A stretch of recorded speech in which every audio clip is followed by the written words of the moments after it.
ከጎደለው ይልቅ የሞላለት ለፈተና ቀርቧል። ስትጠግቡ ፍሩ፣ ሲሳካላችሁ ፍሩ፣ ሲሞላላችሁ ተጠራጠሩ። የበለጠ ወደ እግዚአብሔር ቅረቡ። ባለጠግነት ከሰጠህም መንበርከክ ይቀጥላል። በሀብት ከባረከህም መገዛት ይቀጥላል። አብርሃም እንዴት አድርጎ ባለጠግነቱን እንደተቆጣጠረ ተመልከቱት። በጣም ይደንቃል። እግዚአብሔርን አልተለወጠበትም። ስንቶች ተለውጠንበት ይሆን?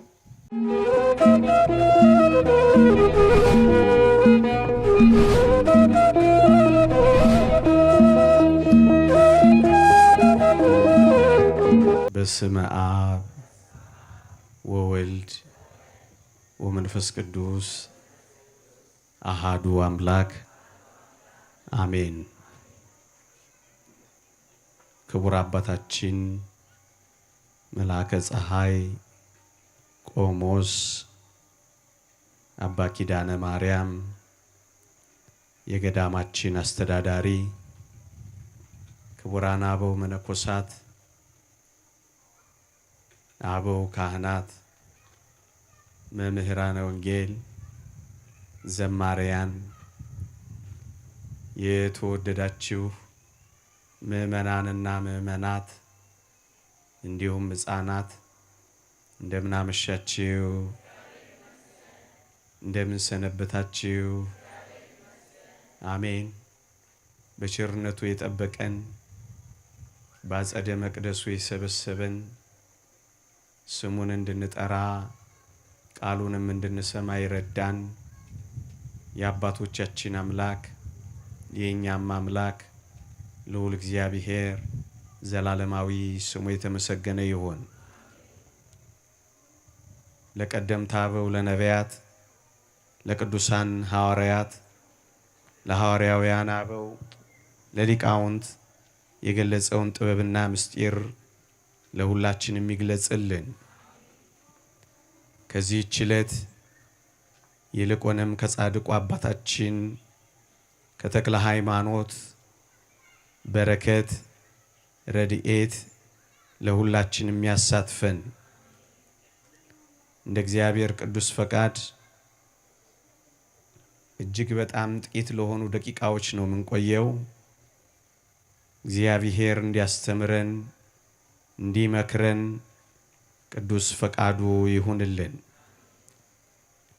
የምንማርበት የትምህርታችን ርዕስ ሁላችንም የምናውቀው አጠር ለማድረግ እንዲመቸን አብርሃም በሚል ርዕስ እንማራለን።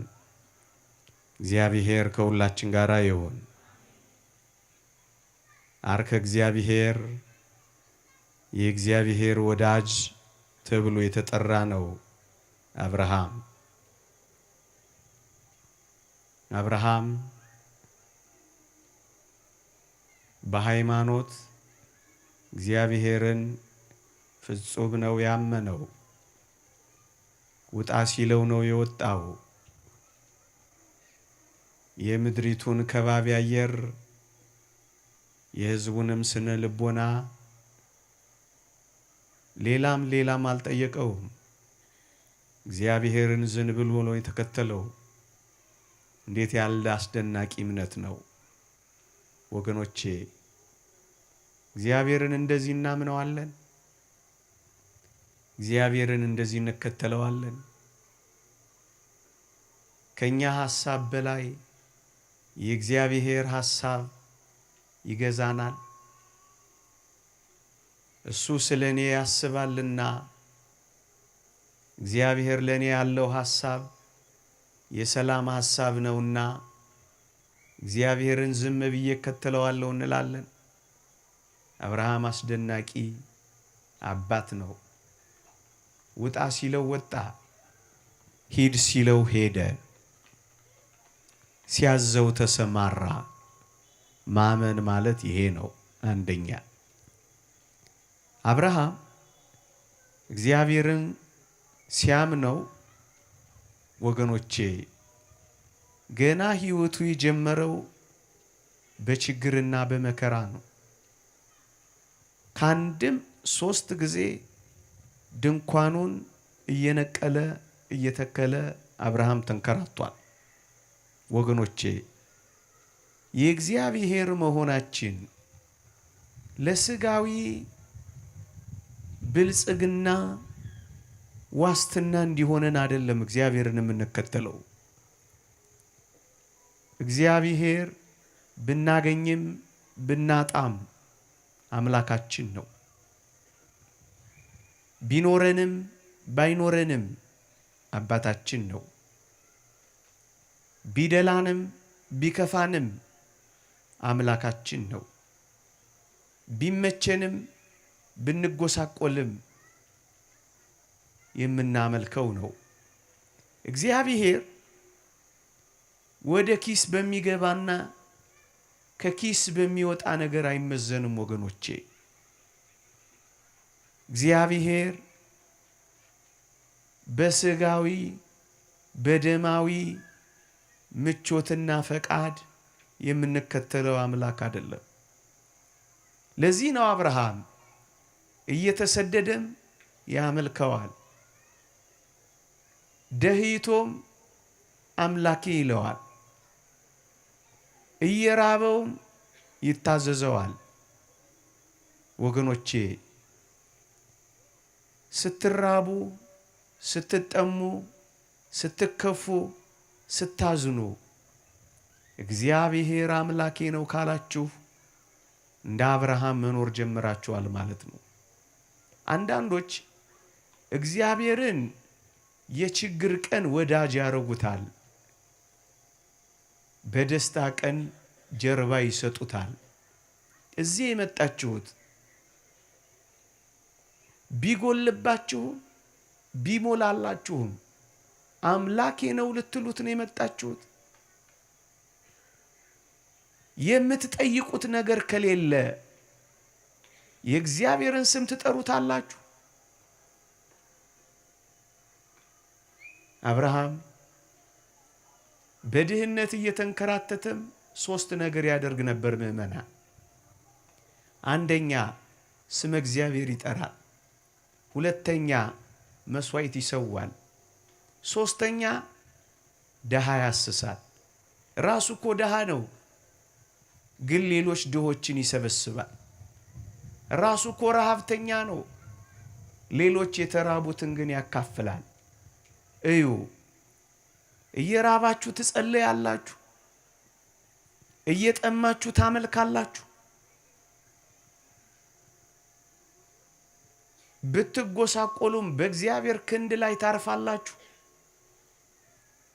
መኖሪያዬ የዘላለም አምላክ ነው ትላላችሁ።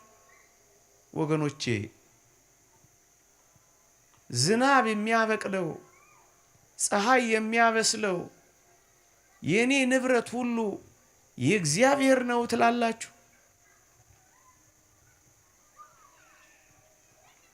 እዩት፣ ድንኳኑን እየነቀለ እየተከለ እየተንከራተተም ስም እግዚአብሔርን በመጥራት ነው የኖረው።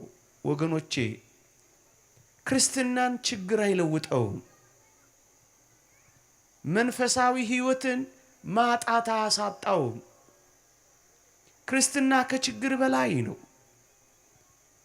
መንፈሳዊነት ከማጣት በላይ ነው። ለዚህ ነው ሁሉንም ተመልከቷቸው፣ ምንም ሳይኖራቸው ነው እግዚአብሔርን የተከተሉት። ተደራድረውት አይደለም የሚያመልኩት። የንካ በንካ ጨዋታ አይደለም ከእግዚአብሔር ጋር የሚጫወቱት። ቢሰጣቸውም ቢነሳቸውም በማምለካቸው ነው ጻድቃንና ቅዱሳን የተባሉት። ወገኖቼ አንድ እውነት እንነጋገር።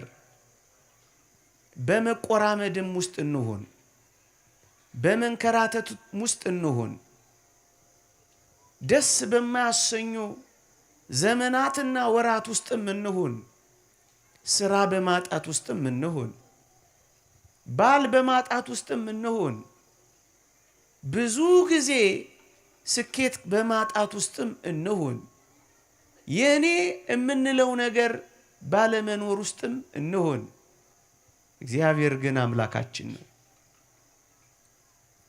እግዚአብሔር ግን የምንከተለው ነው። እግዚአብሔር ግን የምናመልከው ነው። እግዚአብሔር ግን የምንወደው ነው። እግዚአብሔር ግን የዘላለም አምላካችን ነው። እግዚአብሔር ግን የዘላለም መኖሪያችን ነው። እስራኤልን ላስታውሳችሁ፣ ሙሴ ሊሞት አካባቢ እስራኤልን የመረቃቸው አስደናቂ ምርቃት አለች። እስራኤልን ሊሞት ሲል መረቃቸው ሙሴ ምን አላቸው? እስራኤል ሆይ ስማ፣ መኖሪያህ የዘላለም አምላክ ነው አላቸው። እንደውም ምን አላቸው? የዘላለም ክንዶች ከበታችህ አሉ ያቅፎሃል አላቸው። ምዕመናን፣ ምድር ብትገለባበት ደግሞም ብትነዋወጥ ምድር ምንም ነገር እንኳን መስጠት ባትችል በረሃ እንኳን ቢሆን የምንዘራበት እርሻ፣ የምንለውጥበት ንግድ፣ የምናሰማራበት መሰማሪያ ባይኖረንም እንኳን ወገኖቼ እንዳትረሱ፣ መኖሪያችን አካውንታችን አይደለም። መኖሪያችን ቢዝነሳችን አይደለም። መኖሪያችን ሽቀላችን አይደለም። መኖሪያችን ክንዳችን አይደለም። መኖሪያችን ደም ግባታችን አይደለም። መኖሪያችን የዘላለም ክንዶች ናቸው። መኖሪያችን አምላካችን ነው። እርሾች መብልን ባይሰጡ፣ ከብቶች በጋጥ ውስጥ ባይገኙ፣ ከወይን ሐረግ ፍሬ ባይገኝ፣ እኔ ግን በአምላኬ በእግዚአብሔር ደስ ይለኛል እንዳለው ዕንባቆም ክርስቲያን የሆነው በምንም ነገር ውስጥ እግዚአብሔርን እያመለክነው እንድንኖር ነው። ምዕመናን፣ አብርሃም የሚያስተምረን ይህንን ነው። አንድ ሁለተኛ፣ አብርሃም እንደተቸገረ፣ አብርሃም እንደተሰደደ፣ አብርሃም እንደተንከራተተ የቀረ እንዳይመስላችሁ። መጀመሪያ ችግር ነው የገጠመው። ችግር ለዘላለም የሚቀጥል እንዳይመስላችሁ። መከራ እስከ ፍጻሜው የሚሻገር እንዳይመስላችሁ ወገኖቼ። እግዚአብሔር መጣ። ምን አደረገ? በሶስቱ ስም እግዚአብሔርን እየጠራ መስዋዕት እየሰዋ ደሃ እያሰሰ ለእግዚአብሔር በሕይወቱ ስለመሰከረ ፈንታ እግዚአብሔር በሶስት በረከቶች ባረከው ይላል መጽሐፍ ቅዱስ። በምን በምን? እግዚአብሔር በከብት መንጋ ባረከው። አንድ እግዚአብሔር በብር ባረከው። ሁለት እግዚአብሔር በወርቅ ባረከው። ወገኖቼ የታገሰ ፍሬውን መብላቱ አይቀርም። ምን ያስተምረናል? በመከራ ታገሱ፣ በተስፋ ደስ ይበላችሁ፣ በጸሎት ጽኑ፣ አታቋርጡ። ሲመሽ መጣ እግዚአብሔር፣ በበረከት ጎበኘው፣ በባለጠግነት ሞላው። ብር በእግዚአብሔር ቃል ይመሰላል። የእግዚአብሔር ቃል እንደ ንጹህ ብር ነው ይላል። ወርቁ ለጽድቅና ለቅድስና መቅረቡን ነው የሚያመለክተው። በምድራዊም በረከት ባረከው። ሀብቱ ከሎጥ እረኞች ጋር መሰማሪያ እስኪያጣ ድረስ በጣም በዛ። ወገኖቼ ምዕመናን፣ እግዚአብሔር ይመጣል። ይሄን ለማለት ብቻ አይደለም የምንለው፣ የታገሰ ያገኘዋል። የጠበቀ ሳያገኘው አይቀርም። ግን በጣም የሚያስደንቃችሁ በድህነት የተከተለው አብርሃም በባለጠግነት ጊዜ እግዚአብሔርን የረሳው እንዳይመስላችሁ። በድህነትም በባለጠግነትም በማግኘትም በማጣትም በመሙላትም በመጉደልም አብርሃም ያው ነው። አልተቀየረበትም። ምእመናን እግዚአብሔር በበረከት ሲጎበኛችሁ ጸሎታችሁን አትቀንሱ ባካችሁ። ደጅ ጥናታችሁን አትቀይሩ ባካችሁ። ምናልባት ለምነነው ሲሰጠን እንደ ተወደደች ቅድስት ሐና የማስጠበቂያ ጸሎታችሁን አድርጉ። ታምረ ማርያም ስለ ቅድስት ሐና ሲተርክልን የሰጣትን ይጠብቅላት ዘንድ ዘውትር ትጸልይ ነበር ይላል። ስለ ልጇ ስለ እመቤታችን ትጸልይ ነበር። ልጆች ከሰጠህም ጸሎት ይቀጥላል። ባለጠግነት ከሰጠህም መንበርከክ ይቀጥላል። በሀብት ከባረከህም መገዛት ይቀጥላል። አብርሃም እንዴት አድርጎ ባለጠግነቱን እንደተቆጣጠረ ተመልከቱት። በጣም ይደንቃል። እግዚአብሔርን አልተለወጠበትም። ስንቶች ተለውጠንበት ይሆን? አዎ እጆቻችንን ዘርግተን እግዚአብሔር የሰጠን ቀን ደስታችንን ከሌሎች ጋር ያከበርን እግዚአብሔርን ግን የረሳን ስንቶች ነን? ለመመረቅ ናፍቀን እግዚአብሔር ውጤትን ሲያሳካልን በጭፈራና በዳንሶች በፓርቲዎች ያከበርን ስንቶች ነን? ስለት ተስለን ስለት እንደደረሰልን ስለታችንን የረሳን ስንቶች ነን? የእግዚአብሔር ቃል እንዲህ ይላል ምእመናን፣ በጠገብክ ጊዜ ያልከተምካቸውን ከተሞች ያልማሳቸውን ጉድጓዶች ያልተከልካቸውን ወይኖች ባገኘህ ጊዜ በበላህና በጠገብክ ጊዜ አምላክን እግዚአብሔርን እንዳትረሳ ተጠንቀቅ ይላል። ምእመናን ከተራበ ይልቅ የጠገበ ለመሰናከል ቀርቧል። ከጎደለው ይልቅ የሞላለት ለፈተና ቀርቧል። ስትጠግቡ ፍሩ፣ ሲሳካላችሁ ፍሩ፣ ሲሞላላችሁ ተጠራጠሩ፣ የበለጠ ወደ እግዚአብሔር ቅረቡ። አብርሃም እንደዚህ ነው ያደረገው። ሲባረክ ምን እንዳደረገ ታውቃላችሁ? አስቀድሞ ስለት ወደ ተሳለበት፣ አስቀድሞ ቃል ኪዳን ወደ ገባለት ወደ እግዚአብሔር እየቸኮለ ሄደ ይላል። ልጅ ስታገኙ ወዴት በረራችሁ? ስራ ሲሳካላችሁ ምን ነው ጀርባ ሰጣችሁት?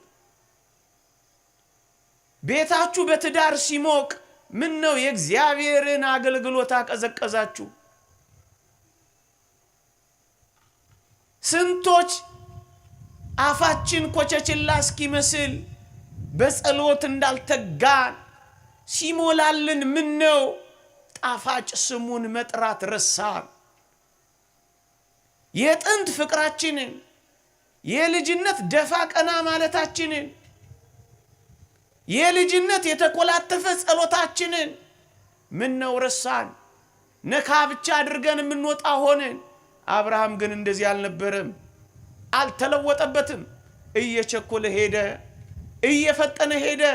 ሲራብም ሲጠግብም፣ ሲጎልም ሲሞላም፣ ሲያገኝም ሲያጣም፣ ሲባረክም ሲደኸይም ያው ነው። የእግዚአብሔር ቃል እንዲህ ይላል፣ እንዴት ተለወጥሽብኝ ይላል። ስንቶቻችን ተለውጠንበት ይሆን? ጉባኤ ንቀናል። አንዳንዶቻችን ሲነገር አንሰማም። ኩራታችን ምንም አልመስለን ብሏል አብርሃም። እጅግ የሚደንቀው ድህነትን ማስተናገድ መቻሉ ብቻ አይደለም፣ ባለጠግነትን መቆጣጠር ችሏል። የአብርሃምና የሎጥ እረኞች በተጣሉ ጊዜ ምን እንደሆነ ታውቃላችሁ? እንዲህ አለው ሎጥ ወንድሙን፣ እንዲህ አለው። ምን አለው? አንተ ቀኙን ብትወስድ እኔ ግራውን ወስዳለሁ፣ አንተ ግራውን ብትወስድ እኔ ቀኙን ወስዳለሁ አለው። ምርጫውን ፈቃዱን ለወንድሙ ሰጠዋ። ምን አይነት ፍቅረ ቢጽ እንዳለው እስኪ ተመልከቱ። ቅድሚያውን ለወንድሞቻችሁ ትሰጣላችሁ ነው? ትከሻ ለትከሻ ሀብት ለማግኘት ትተናነቃላችሁ? ለሀብት ያለን የተጋነነ አምልኮ እስኪመስል ድረስ ይሄው ምድር የምትናጨው በሀብት ምክንያት አይደል? በውሃ ምክንያት ጦርነት፣ በመሬት ሽሚያ ጦርነት። ይሄው ደም የምንቃባው በዛ አይደለ? አብርሃምን ከፍ አድርገን የምናደንቀው እኮ ለዚህ ነው። ምንም እንኳን ለም ሀገር ባትሆንም የአባቶቹ ምድር ስለሆነች ኬብሮንን መረጠ። ለእርሻ ግን የተመቸች አልነበረችም። እግዚአብሔር ካለበት እርሻም አይኑር መብልም አይኑር፣ እግዚአብሔር ይኑር እንጂ። ፍቅር ካለ ትጠግባለህ። መዋደድ ካለ መተናነቅ የለም። ሎጥን ግን ትንሽ ነካ አድርገነው እንለፍ።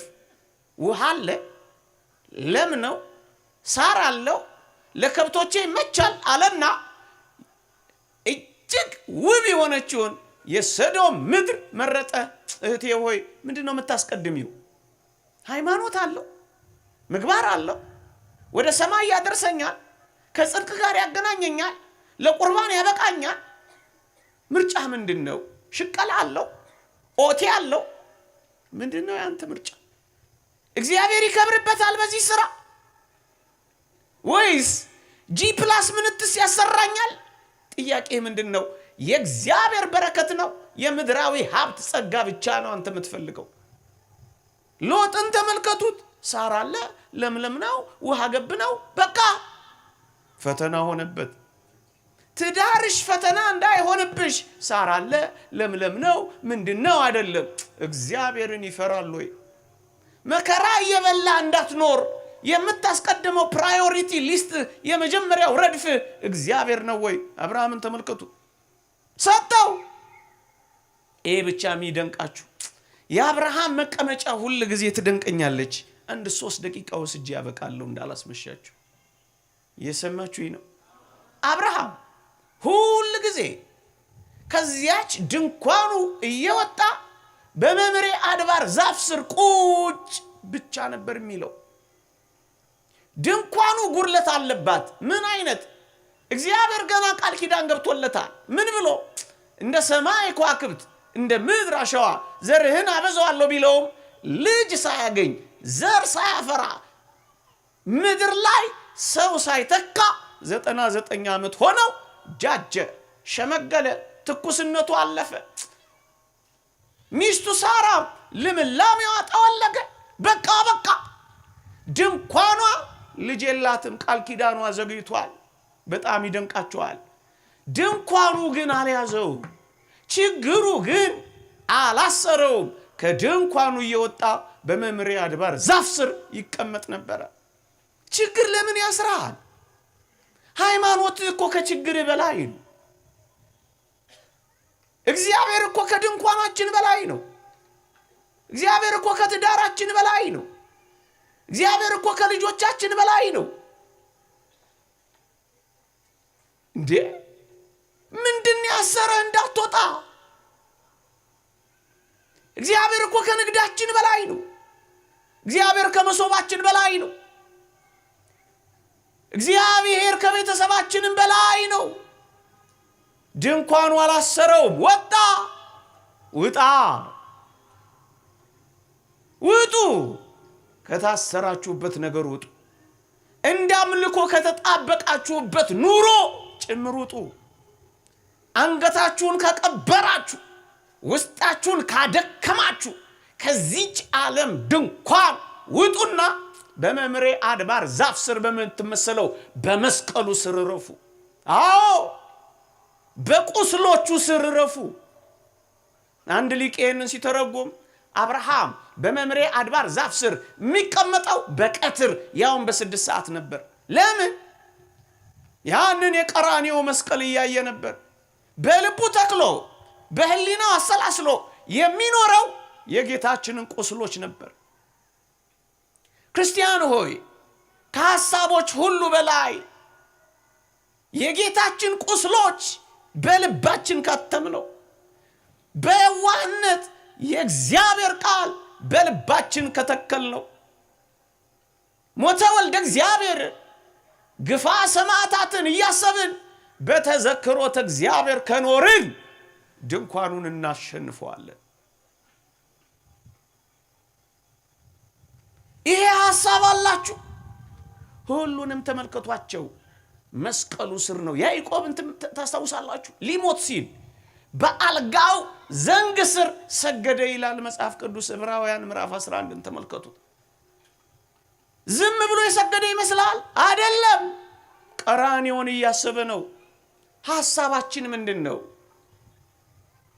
ነብዩ እንዳለው ጌታ ሆይ ይሄ ምንድነው ብዬ ጠየቅኩት አለ። በወገኖቼ ቤት የቆሰልኩት ቁስል ነው አለ። ቁስሉ ሕማሙ መከራውን የሚያስብ ልብ ያለው ሰው ይሄን ዓለም መርገጥ ይችላል። ከድንኳኑ ማምለጥ ይችላል። በዓለም ወጥመድ ከመያዝ ይድናል። የአይን አምሮት የልብ ምኞት አይገዛውም፣ ይወጣል። በመምሬ አድባር ዛፍ ስር ይተከላል። ሁሉ ጊዜ ጠዋት መምህራችን የሰበኩላችሁ ያቺን ሰማርያዊቷን ሴት አስታውሷት። በ6 ሰዓት በቀትር እኮ ያገኛት መስቀሉን እኮ ነው የሚያስታውሰ። የት ነው መገኛ? ግሮሰሪው አይበቃም፣ ኳስ ሜዳው አይበቃም፣ ቻናሉ አይበቃም፣ ወሬው አይበቃም። አላሳረፈንም። አንጎበሩ አሳመመን፣ ረፍት አጣን። ከመስቀሉ በላይ ማረፊያ የታለን? አውግስጢኖስ ሊቁ እንዳለው ነፍሳችን ካንተ በቀር ማረፊያ የላትም እንዳለው፣ ዓለም በርሱ ካላረፈች በቀር በማን ታርፋለች? መስቀሉ ስር በመምሬ አድባር ዛፍ ስር ያርፍ ነበር። ምን ማለት ነው? ማንም ሆኑ ማን ዘውትር እግዚአብሔርን በፊታችሁ አድርጉ። ምን ማለት ነው? የአባንጦንስ ምክር ነው፣ የኔ አይደለም። ምንም ስሩ፣ ምን በመጽሐፍ ቅዱስ ላይ እንዳለው ስሩ። የትም ኑሩ፣ የት ይሄንን ቤት አትልቀቁት። አራተኛና የመጨረሻው ሳልመለከት ማላልፈው የመጨረሻ እንኳን አይደለም ይበቃኛል ብዬ ነው ሰዓት እንዳላስመሽባችሁ። አብርሃምን እንዲያድንቀ ነው። ሳራን ግን ሳንመለከታት ብናፍ ግፍ ነው። እሷንም ደግሞ ከፍ አድርገን ነው የምናደንቃት። ወገኖቼ እስኪ አድንቋ። ረጅም ጉዞ ሲጓዝ ከወገኖቹ ቤት ሲወጣ የት ነው የምታንከራትተኛ ላለችውም አብራው ተንከራታለች። ቃል ኪዳኑ የዘገየ ቢመስልም ባሏን ሽሙጥ እየተናገረች በነገር እየነቋቆረች አሽሙር እያወራች አይ ያንተ ቃል ኪዳን የት አለ እያለች መች ባሏን ጎነተለችው። ታግሳ እኮ ነው የጠበቀችው።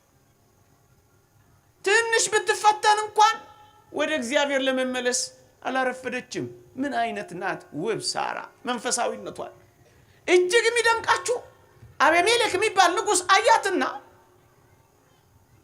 በጣም ወደዳትና ደንገጥሮ ባለሟሎቹ ደንገጥሮ መጣው።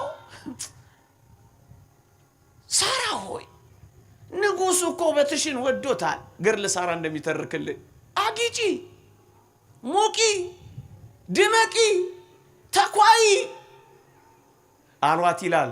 ወስዷታል ነበር። አታስታውሱም? ኦሪት ዘፍጥረት ምዕራፍ 20 ላይ በጣም የሚደንቃችሁ ቃል ግን አሁን የምተርክላችሁ ነው። ተኳይ ባሏት ፈንታ አለቀሰች። አጊጪ ባሏት ፈንታ ልብሷን ተረተረች። ሙቂ ባሏት ፈንታ አመድ ነሰነሰች። ቤተ መንግስት የገባችው ሴት የአብርሃምን ድንኳን መረጠች። ከንጉሱ ይልቅ ጆጆ ሽማግሌው ባሏ ፍቅሯ ጋር ታሰረች። ምን አይነት አስደናቂ እናት ነች! እናንት ሚስቶች ሆይ፣ እናንት የነገ ሚስቶች ሆይ፣ ደግሞስ ደሃ ይዞ ሲመጣ ምን እዚህ ታንጋትትብኛለህ ትለው መሰላችሁ?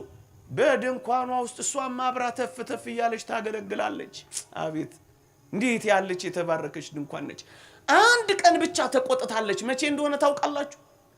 አጋር ከአብርሃም በወለደች ጊዜ አቃለለቻት፣ ባለመውለዷን አቀቻት። ያን ጊዜ ብቻ ነው ሳራ የተቆጣችው። ይሄም እውነትና ተገቢ ስለሆነ ነው። እግዚአብሔርም እንኳን ተቆጥቷል። እዩ፣ አብርሃም ዝሙት ፈልጎ አይደለም የሄደው። ሳራ ቤተ መንግስት ገብታ ልቧ ያለው ባሏ ጋር ነው። አቤት ዲት ያለ ድንቅ ጽናት ነው። አብርሃም ዝሙት ፈልጎ አለመሄዱን በምን እንደምታውቁት ታውቃላችሁ? አስወጣ ስትለው ሴት ለምዶ ልጅ ወልዶ ለማባረር ያልሰቀቀው ዝሙት ወዶ አይደለም። ሂድ ስትለው ሄደ፣ እንደ ውሻ ታዘዘ። እና ስትለው መጣ። በቃ ባሪያ ሆኖ። እናንተ ሚስቶች ሆይ ከባሎቻችሁ ጋር ታገለግላላችሁ? ባሎቻችሁን ሸክም ትሆኑባቸዋላችሁ ወይስ ድጋፍ ትሰጧቸዋላችሁ? ድንኳኒቱ ለሕያው እግዚአብሔር ታገለግላለች። ባል ሌላ ሚስት ሌላ ትሆናለች። ሁለቱም ጻድቃን ነበሩ ይላል። ሁለታችሁም ጽድቅ አለ። እሷ ጸበል ቤት፣ እሱ ቢራ ቤት ነው። እሷ መቅደስ ውስጥ፣ እሱ ናይት ክለብ ላይ ነው። ሁለቱም እንዴት ትደንቃለች። አብርሃም ይቆየን።